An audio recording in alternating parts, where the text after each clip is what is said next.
Friends, I am Hitesh and welcome back to my channel. And आज हम लोग करने वाले हैं महाराष्ट्र बोर्ड का EVS 1 का स्टैंडर्ड 5 का chapter number 5, that is chapter number 18 environment and us. So come on, let's get started. तो सबसे पहले हम लोग इस चैप्टर का मीनिंग समझेंगे, जो है एनवायरनमेंट एंड अस, यानी कि एनवायरनमेंट हमारे आसपास का एरिया, उसे हम लोग एनवायरनमेंट कहते हैं, और हम अस यानी कि हम। ओके, चलिए फर्स्ट टॉपिक लेते हैं स्टूडेंट्स। डिफॉरेस्ट्रेशन यानी कि फॉरेस्ट को काटना। डिफॉरेस्ट्रेशन यानी कि फॉरेस्ट को ख़त्म करना। ओके,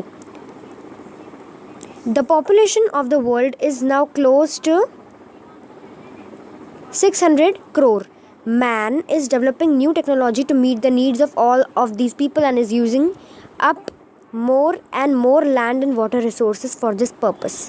Okay, अभी पॉपुलेशन इस दुनिया में पॉपुलेशन कितनी बढ़ चुकी है, इंसानों की पॉपुलेशन कितनी हो चुकी है, वो है 600 करोड़ की। ओके, और इंसान न्यू टेक्नोलॉजीज़, न्यू तरीके की चीज़ें बना रहे हैं ताकि हम लोग अपनी बेसिक नीड्स को आराम से कर सकें, बिना किसी तकलीफ़ के, और जल्दी से जल्दी कर सकें। और लैंड एंड वाटर रिसोर्सेस को यूज़ करते हुए हम लोग अपनी न्यू टेक्नोलॉजीज़ बना रहे हैं। आगे, open spaces are required on a very large scale for agriculture, housing, industry and for building roads and railways. Open spaces यानी कि बड़े बड़े मैदान चाहिए रहते हैं, बहुत बड़ा बड़ा एरिया चाहिए रहता है एग्रीकल्चर करने के लिए, हाउसिंग यानी कि सोसाइटीज़ बनाने के लिए, घर बनाने के लिए, बिल्डिंग्स बनाने के लिए, इंडस्ट्रीज़, फैक्ट्रीज़ बनाने के लिए, और रोड्स बनाने के लिए, और रेलवेज़ बनाने के लिए हम लोगों को बहुत सारी स्पेस चाहिए। Forests are cut down to make place for them. जंगल है वो इस वजह से काटे जा रहे हैं ताकि हम लोग जो एरिया जंगलों ने ले रखी है तो वो हम लोग यूज़ करें। और ये देखिए, ये एक एग्जांपल है। यहाँ पे ये एरिया आप देख रहे हो, यहाँ पे जो बस है वो ऐसे रास्ते में चल रही है जहाँ पे पेड़ और पहाड़ है। मतलब आप दोनों तरफ से देख रहे हो कि ये कोई जो नॉर्मल एरिया नहीं है। आजू बाजू में देख रहे हैं जो नॉर्मल एरिया, जो जहाँ पे लोग रहते हैं, वो वाली एरिया नहीं है, ये हाईवे है, यानी कि जंगलों को काट के यहाँ पे इन लोगों ने रास्ता बनाया है। तो ये सीधा सीधा इसका एग्जाम्पल है। ओके, चलिए आगे बढ़ते हैं। और ये देखिए रेलवे, दूसरा एग्जाम्पल रेलवे। देखिए, ये भी पहाड़ों के बीच में, जंगलों के बीच में एक ब्रिज पे बनाया गया है, यानी कि इधर पहले जंगल थे और अभी यहाँ पे रेलवे ब्रिज बना दिया है। आगे देखते हैं। The environment provide shelter to different kinds of living things. जो एनवायरनमेंट है, जो जंगल है, वो बहुत सारे पशु पक्षियों को, एनिमल्स, बर्ड्स को घर देता है। There are many types of plants in the forests. Forest में बहुत सारे तरीके के, अलग अलग तरीके के प्लांट्स हैं, पौधे हैं, पेड़ हैं। Birds build their nest in trees. Animals like the bear, deer, monkey, elephant, tiger all live in the forest. That is, they find shelter in the forest. Birds जो होते हैं, पक्षी, वो पेड़ों पे ही अपना घोंसला बनाते हैं। और एनिमल्स जैसे कि बियर, डियर, मोंकी, भालू, हिरण, बंदर, हाथी, शेर, ये सारे जो जानवर हैं वो जंगल में ही रहते हैं और इनका यही घर है। ये तो शहरों में नहीं रहेंगे, तो इनका घर यही है। All their needs are met in the forest. इनकी जो सारी नीड्स है, बेसिक नीड्स है, वो उनको फॉरेस्ट में ही मिल जाती है। If forest are reduced, biodiversity is also depleted. अगर फॉरेस्ट्स ख़त्म हो जाएंगे, जंगल ख़त्म हो जाएंगे, तो वो लोग कहाँ जाएंगे? उनका जीवन तो वही है ना, लाइफ, उनका घर सब वही है। ओके, चलिए अब नेक्स्ट टॉपिक, पॉल्यूशन। अब pollution, you have scene water sources polluted if waste water is let into them without processing. अभी ये देखिए, एक एग्जाम्पल है यहाँ पे यहाँ पे ये क्या कह रहा है, पॉल्यूशन। आपने देखा ही होगा नाले गटर जो होंगे वहाँ पे आपने देखा ही होगा, और बड़े बड़े नदियों में जो फैक्ट्रीज़ होती है वो जो अपना ख़राब पानी है वो पाइप्स के ज़रिए वो वाटर रिसोर्सेस यानी कि अच्छे पानी में वो लोग डाल देते हैं। ये देख रहे हैं फैक्ट्री से पानी जा रहा है और ये अच्छे पानी में जाके मिक्स हो जा रहा है और ये पॉल्यूटेड वाटर बन जा रहा है। तो इसका क्या मतलब हुआ, you have seen how water sources get polluted.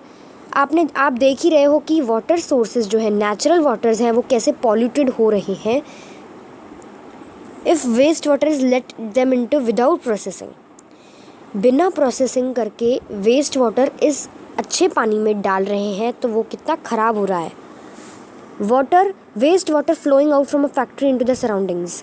Surrounding यानी कि हम लोगों के आजू बाजू की नदियों में, तालाबों में जो फैक्ट्रीज़ हैं वो पानी इधर डाल रही है।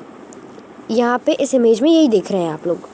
आगे देखते हैं, waste water is also given out from factories into their surroundings. If water from such polluted sources keep soaking into the soil becomes infertile.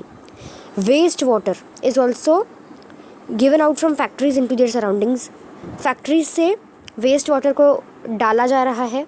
If waters from such polluted sources keep soaking into the soil, अगर ये गंदा पानी मिट्टी में बहुत time तक रहेगा तो जो सॉइल रहेगी वो क्या ख़राब हो जाएगी, क्योंकि सॉइल मतलब इनफर्टाइल यानी कि वो उपजाऊ नहीं रहेगी एग्रीकल्चर के लिए या किसी और चीज़ के लिए, वो उपजाऊ नहीं रहेगी। ख़राब सॉइल, क्वालिटी अच्छी नहीं हो जाएगी उसकी, ख़राब हो जाएगी उसकी quality. Okay, waste water from factories enters the water bodies. ये देखिए, ये फैक्ट्रीज से गंदा पानी जा रहा है अच्छे पानी में, और ये देखिए ये पानी कितना पॉल्यूटेड होते जा रहा है।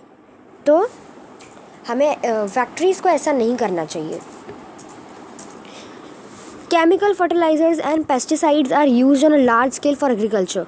केमिकल फर्टिलाइजर्स यानी कि फर्टिलाइज़र यानी कि जो बीज होते हैं, साथ ही में फर्टिलाइज़र जो सॉइल को उपजाऊ बनाने के लिए कुछ केमिकल्स डाले जाते हैं ताकि सॉइल में ज़्यादा से ज़्यादा अनाज निकले, और पेस्टिसाइड्स ताकि उसमें जो ख़राब जो कीड़े मकोड़े हैं वो मर जाए।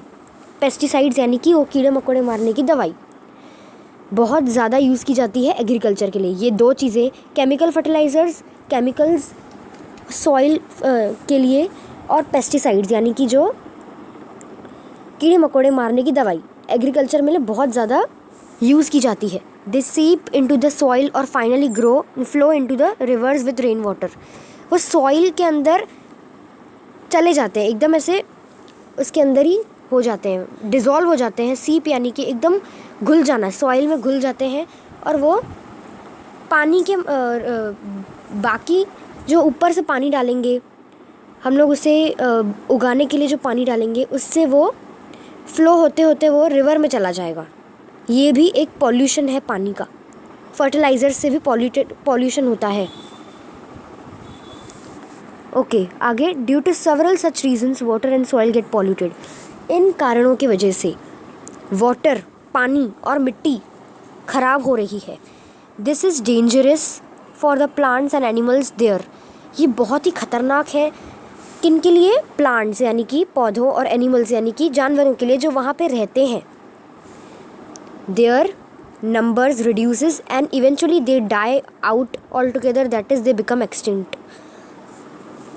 उनकी जो गिनती है यानी कि वो धीरे धीरे कम होते जा रहे हैं। देयर नंबर यानी कि उनकी गिनती, वो अभी गिनती में बच रहे हैं, बहुत कम हो रहे हैं और वो मरते जा रहे हैं इस गंदे पानी की वजह से, ख़राब पानी की वजह से, और इस वजह से कई जानवर बहुत ही कम हो गए हैं। आगे देखते हैं। Fuel is used in all homes besides there are big industries and factories in which fuel is used in great quantities. Fuel यानी कि पेट्रोल या गैस। फ्यूल एक तरह का फ्यूल हो गया। साथ ही साथ बिग इंडस्ट्रीज़, बड़ी बड़ी कंपनियों में बड़ी बड़ी फैक्ट्रीज़, इंडस्ट्रीज़ में फ्यूल को बहुत ज़्यादा क्वांटिटी में यूज़ किया जाता है। गैस, ऑयल को बहुत ज़्यादा यूज़ किया जाता है। Poisonous gases spouting out of chimneys of factories. ये देखिए, ये फैक्ट्रीज़ है यहाँ पे, और इनकी जो चिमनी है, अभी चिमनी यानी कि क्या, फैक्ट्रीज़ की बिल्डिंग्स के ऊपर एक पाइप जैसा रहता है, जो गैस रहेगी फैक्ट्री के अंदर, वो इधर से निकल के बाहर चली जाएगी। और यही हो रहा है यहाँ पे। ये देखिए, बड़े बड़े पाइप जैसा है, और ये जो गैस निकाल रहे हैं वो बहुत ज़्यादा पॉल्यूटेड होती है, यानी कि ख़राब होती है, और ये आसमान में जाएंगे तो बहुत पॉल्यूशन क्रिएट करती है एटमॉस्फेयर में, और जो लोग आजू बाजू के हैं वो और तकलीफ़ में आ रहे हैं, उससे बीमारियां भी होती है, इसलिए बहुत ख़तरनाक होता है ये। On the one hand, tremendous quantities of carbon dioxide enter the air due to burning of fuels. एक जगह पर एक तरह ये एक कार्बन डाइऑक्साइड यानी कि पॉइजनस गैस है। कार्बन डाइऑक्साइड ये जो हमारे बॉडी में रहती है वही हमारे अंदर जाएगी तो हम लोगों को तकलीफ़ देगी। तो ये बहुत ज़्यादा क्वांटिटी में कार्बन डाइऑक्साइड ये लोग यूज़ करते हैं और बाहर निकलती है बहुत ज़्यादा क्वांटिटी में कार्बन डाइऑक्साइड। इस वजह से पॉल्यूशन बढ़ रहा है। On the other hand, due to large-scale deforestation, the number of trees available for absorbing this carbon dioxide is dwindling. Yes. दूसरी चीज़ देखा जाए तो अगर इस चीज़ को तो हम लोग इस प्रॉब्लम को तो हम लोग सॉल्व भी कर सकते हैं अगर डिफॉरेस्टेशन कम किया जाए तो, यानी कि पेड़ों को कम काटा जाए तो। अगर पेड़ ज़्यादा बचेंगे रहेंगे तो ये जो गैस है वो पेड़ एब्जॉर्ब कर देते हैं, क्योंकि कार्बन डाइऑक्साइड उनको चाहिए रहती है और ऑक्सीजन वो हमको देते हैं। तो ये जो गैस रहेगी वो लोग पेड़ एब्जॉर्ब कर लेंगे और जो ऑक्सीजन है वो हमको दे देंगे। ओके, तो इस प्रॉब्लम का सॉल्यूशन ये है कि डिफॉरेस्टेशन को हम लोगों को कम करना चाहिए, पेड़ों को बचा के रखना चाहिए। As a result the proportion of carbon dioxide in the air is rising continuously. इस वजह से कार्बन डाइऑक्साइड का जो प्रपोर्शन है, जो मात्रा है उसकी एयर में, हवा में, वो धीरे धीरे बढ़ती जा रही है और वो बहुत ज़्यादा हो चुकी है एटमॉस्फेयर में। When the proportion of carbon dioxide in the air rises, it leads to rise in temperature. अगर कार्बन डाइऑक्साइड का प्रपोर्शन यानी कि उसकी मात्रा, उसकी क्वांटिटी अगर एयर में बढ़ती जा रही है, बढ़ती जाएगी, तो टेम्परेचर जो है वो और बढ़ता जाएगा, यानी कि गर्मी बढ़ती जाएगी। We see such a temperature rise in all parts of the world. और हम देख भी रहे हैं कि आजकल वर्ल्ड के काफ़ी सारी जगहों पर, काफ़ी सारे देशों में टेम्परेचर बढ़ रहा है। ओके, आगे देखते हैं। Besides, when fuels are burnt in vehicles, they give out certain poisonous gases as well as smoke. साथ ही साथ जब हम लोग गाड़ियाँ चलाते हैं तो उनमें से भी हम लोग उनमें पेट्रोल डालते हैं, तो वो गाड़ियों से पेट्रोल में से गैस निकलती है जो कि बहुत ज़्यादा ख़राब है हमारे हेल्थ के लिए और बहुत पॉइजनस गैसेस निकालती है और वो भी एटमॉस्फेयर को ख़राब करती है। और आजकल जैसे कि आप देख ही रहे हैं, व्हीकल्स भी बढ़ते जा रहे हैं। Industries also let out some poisonous gases into the air. This leads to air pollution on a very large scale. Industries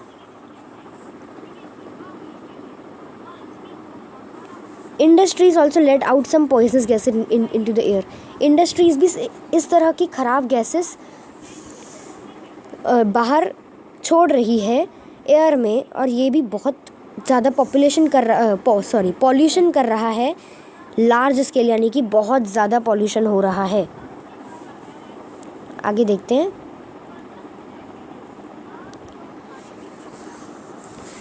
the need to maintain environmental balance.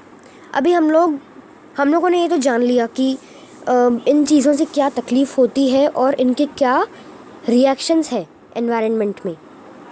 तो अभी हम लोग जानने वाले हैं कि इनको हम लोगों को कैसे रोकना है, इनको कैसे कम करना है।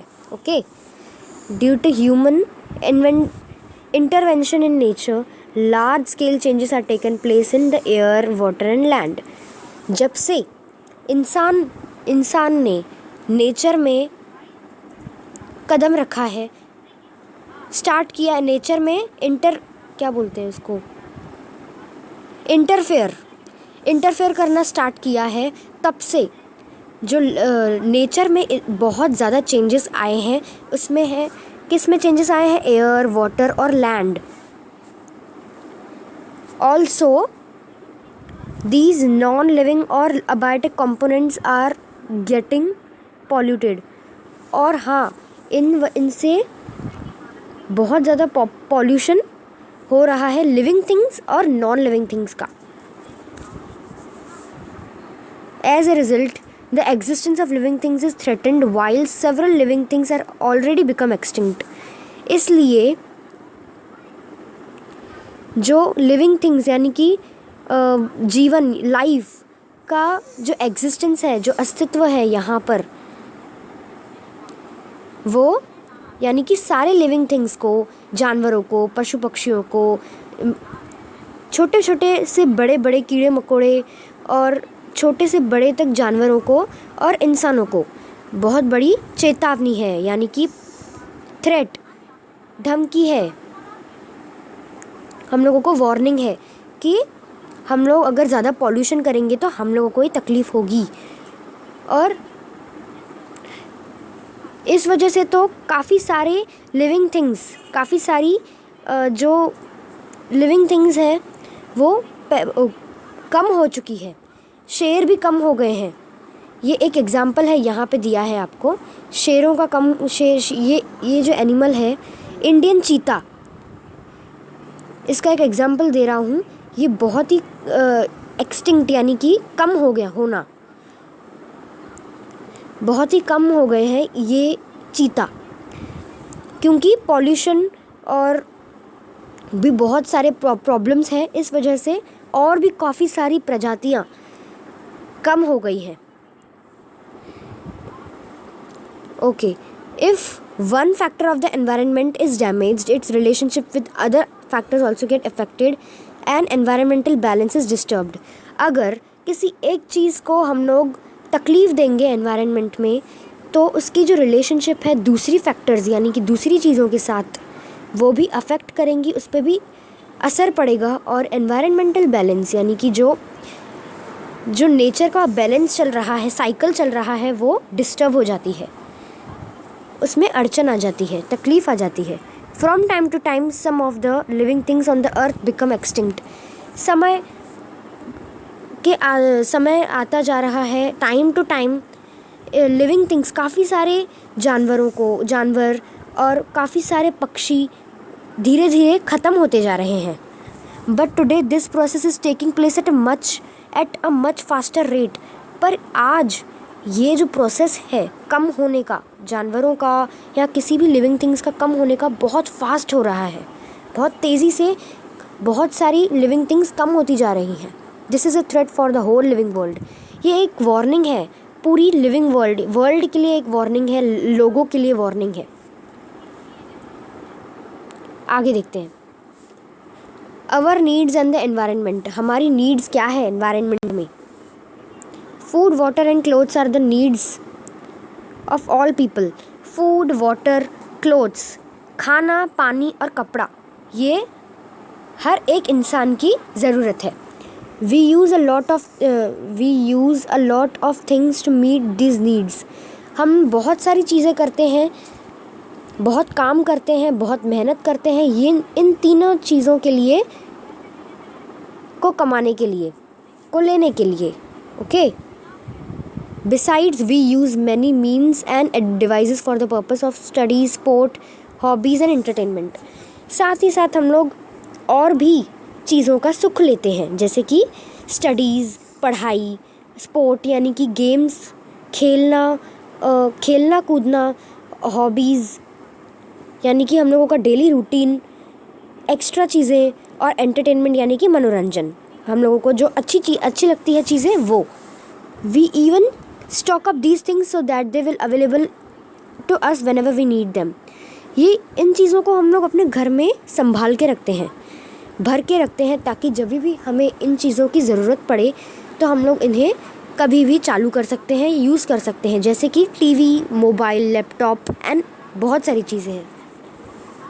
All these things are obtained by using materials from our environment. ये सारी चीज़ें जो हम लोगों ने बनाई है, जो हम लोगों को मिलती है, हम लोगों ने ऑब्टेन की है, पाई है, वो हम लोगों को एनवायरनमेंट से ही मिलती है। कहीं ना कोई चीज़ों से एनवायरनमेंट पे ही ये चीज़ें बनती है। All the people in the world have similar needs and desires. हमारी तरह दुनिया में सारे लोगों को ये चीज़ें चाहिए रहती हैं।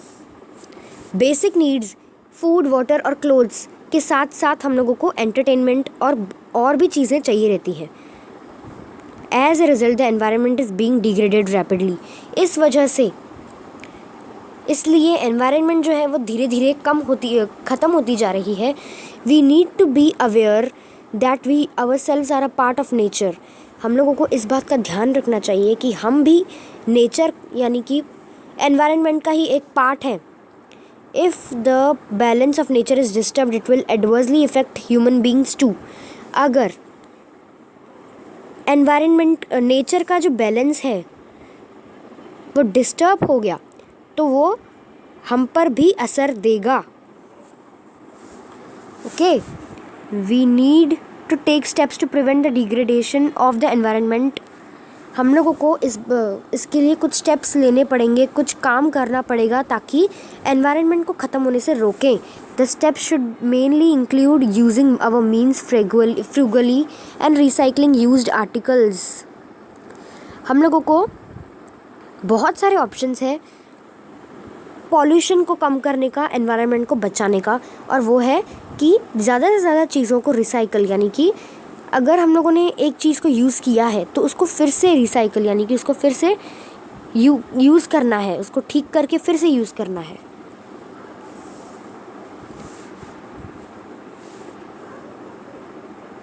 सच measures should be practice sincerely by each and every person. ये जो चीज़ें हैं, ये जो ऑप्शंस है, जो एनवायरनमेंट को बचाने के लिए और पॉल्यूशन को घटाने के लिए जो ऑप्शंस है, हम लोगों को हर एक पर्सन को, हर एक इंसान को ये फॉलो करना चाहिए, तब जाके आज हम अपनी एनवायरनमेंट को बचा सकते हैं। आगे देखते हैं। Global effects for protection of the environment. अभी एनवायरनमेंट को प्रोटेक्ट कैसे करें वो और हम लोग डिटेल में जानते हैं। ग्लोबल एफर्ट्स, और लोगों ने क्या किया है एनवायरनमेंट को बचाने के लिए। ग्लोबल एफर्ट्स, क्या जोर दिया है एनवायरनमेंट को बचाने के लिए, वो हम लोग जानेंगे। Several projects are being implemented at the international level to maintain the balance in nature. अभी इंटरनेशनल यानी कि वर्ल्ड में बहुत सारे देश बहुत सारे प्रोजेक्ट्स को अपने अपने देशों में लोगों ने इम्प्लीमेंट यानी कि एक्सपेरिमेंट किया है प्रोजेक्ट को, ताकि नेचर में बैलेंस रहे। It is important to raise the awareness of people all over the world about the threat to environmental balance. ये बहुत इम्पॉर्टेंट है कि वर्ल्ड में रहने वाले सभी को पता चलना, सभी को अवेयर होना चाहिए, यानी कि सभी को पता चलना चाहिए एनवायरमेंटल बैलेंस को कैसे हम लोग प्रॉपर रखें। और जो हम लोगों को वार्निंग मिली है उसके बारे में हम लोगों को उसका सॉल्यूशन कैसे निकालना है, हर एक इंसान को पता होना चाहिए। Many countries of the world are enacting laws that will help to prevent the pollution of air, water and soil. बहुत सारे देश इस दुनिया में बहुत अलग अलग लॉज लगा रहे हैं, रूल्स लगा रहे हैं, ताकि पॉल्यूशन एयर, वाटर और सॉइल का कम हो। एफर्ट्स टू मेंटेन बायोडाइवर्सिटी,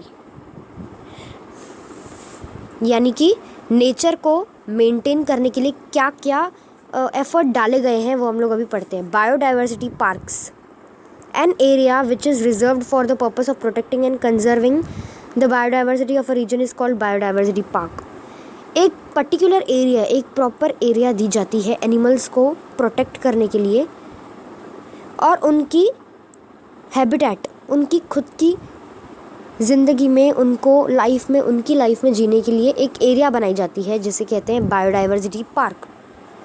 इससे हम लोग सफारी, आप जाते होंगे, गए होंगे, तो उसे हम लोग वो भी कहते हैं, नेशनल पार्क भी कहा जाता है।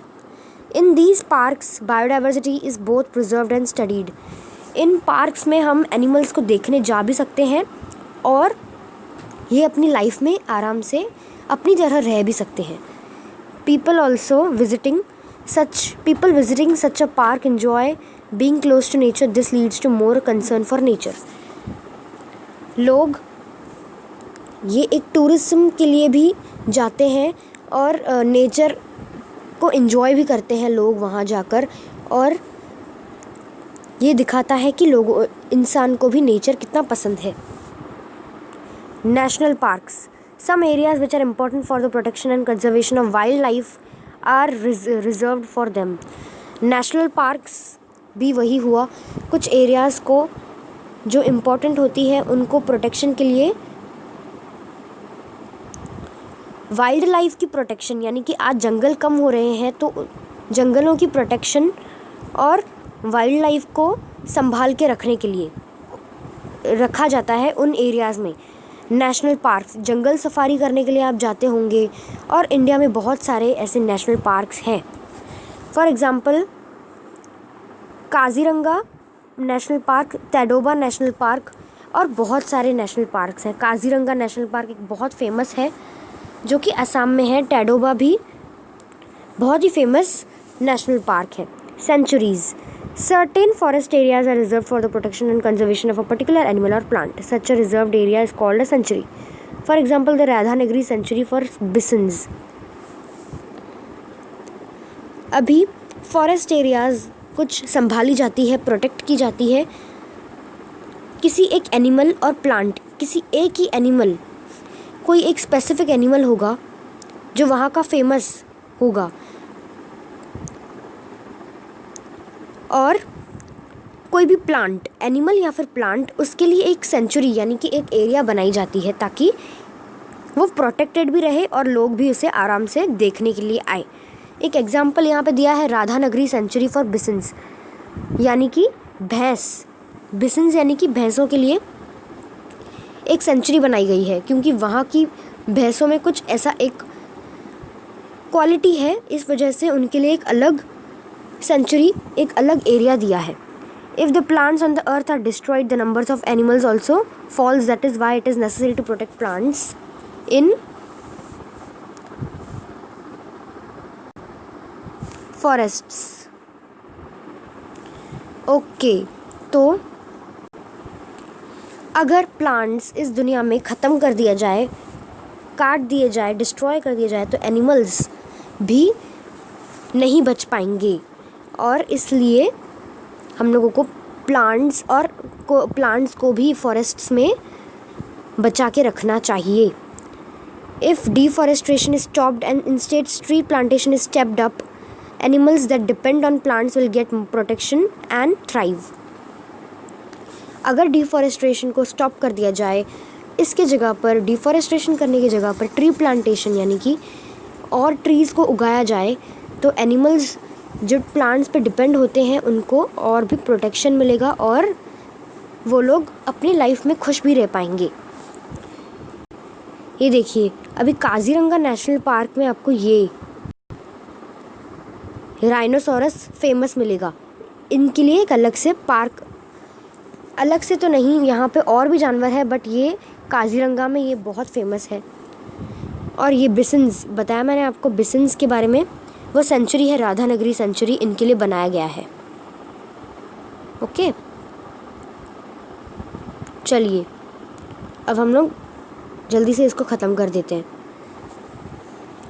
Mayani lake has formed due to a dam on the Chand river in Satara district. Mayani lake एक लेक है जो फॉर्म किया गया है, बनाया गया है एक डैम के वजह से जो चांद रिवर में बनाया गया था। सातारा डिस्ट्रिक्ट, महाराष्ट्र के सातारा डिस्ट्रिक्ट में बनाया गया था। Flamingos from the Siberia region in northern Asia migrate to this lake. Flamingos यानी कि ये देखिए, फ्लैमिंगोज ये है, ये साइबेरिया नाम का एक जगह है नॉर्दर्न एशिया, एशिया के नॉर्थ साइड में। वो लोग वहाँ से यहाँ तक आए हैं क्योंकि उन्हें वहाँ रहने के लिए जगह नहीं मिली और उनके लिए वहाँ पे रहने के लिए कुछ भी नहीं बचा था, इसलिए वो वंडरिंग करके माइग्रेट यानी कि शरणार्थी जिसे हम हिंदी में कहते हैं, वो बन के यहाँ पे आए थे। Here they build nests and lay eggs. Once the baby birds grow big enough, they return with them to Siberia. यहाँ पे वो नेस्ट बनाते हैं और वहाँ पे अंडे देते हैं। और जब बेबी बर्ड्स, ये बर्ड है फ्लैमिंगो, जब फ्लैमिंगोज छोटे होते हैं तो वो जब बड़े होते हैं तब अपने पेरेंट्स के साथ वो साइबेरिया रिटर्न हो जाते हैं, चले जाते हैं। In the recent past as the water level in the dam had fallen, the flamingos had stopped coming. However the lake has now been declared a sanctuary for birds. अभी कुछ समय पहले ही वाटर लेवल यानी कि जो पानी का स्तर है, पानी का जो लेवल है डैम में वो कम हो गया था और इस वजह से फ्लैमिंगोज ने आना कम कर दिया और बंद ही कर दिया। इसलिए इस लेक को एक बर्ड्स का सेंचुरी बना दिया गया। The biggest Maldhok great Indian bustard sanctuary in Asia at Nannaj in Solapur district. Biggest Maldhok, great Indian bustard नाम का एक पक्षी है जिसे मराठी में मालढोक कहते हैं या हिंदी में कहते होंगे मालढोक। सेंचुरी, इनका एक सेंचुरी बनाया गया है एशिया में नानज नाम का एक जगह पर, सोलापुर महाराष्ट्र में। These huge weighty birds are famous for their graceful gait. These birds live in open grasslands. They feed on insects, thus giving protection to crops and fields. They are the farmers' friends. ये बड़े मोटे से एकदम पक्षी यहाँ की grasslands, open grasslands में रहते हैं और ये इंसेक्ट्स खाते हैं। और जो फील्ड है यहाँ पे, जो यहाँ पे फार्मर्स खेती करने आते हैं, किसान खेती करने आते हैं, वो उनके फ्रेंड्स हैं। As they are hunted for their meat and their eggs, their number is fast dwindling. Maharashtra state has declared the Nanaj area a sanctuary for the great Indian bustard. Deer are also found in these grasslands. जैसे कि ये इन्हें मारा जाता है और इनका meet और इनके अंडों को खाया जाता है, इसलिए इनका ये बहुत कम होते जा रहे हैं, ख़त्म होते जा रहे हैं। इसलिए महाराष्ट्र स्टेट ने इनके लिए नानाज एरिया एक सेंचुरी बना दिया गया है, ग्रेट इंडियन बस्टर्ड सेंचुरी, और यहाँ पे डियर भी पाए जाते हैं। ओके, बस अभी थोड़ा सा ही बाकी है chapter. About 50 kilometre from Pune on the Pune Ahmednagar highway, the village of Morachi Chincholi is famous for its peacock population.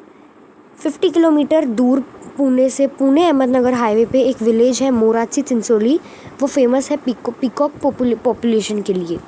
The old well looked after tamarind trees here have created a favorable environment for the birds. Peafowl have found sanctuary in this village. Okay, जो ये village,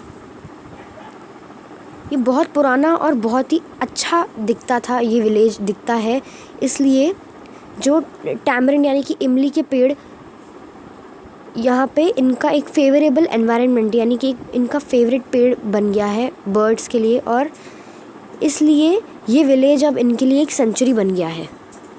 okay, devrais a boon for all living creatures. Indian culture gives importance to the Protection of forest. The Devrai is an example. People believe that a Devrai is really a jungle reserved for God. No tree or plant in a Devrai is ever cut. That is why all trees in a Devrai are safe even today. Devaraya नाम की एक जगह है, यहाँ पे Indian culture को importance दिया जाता है, ध्यान दिया जाता है। और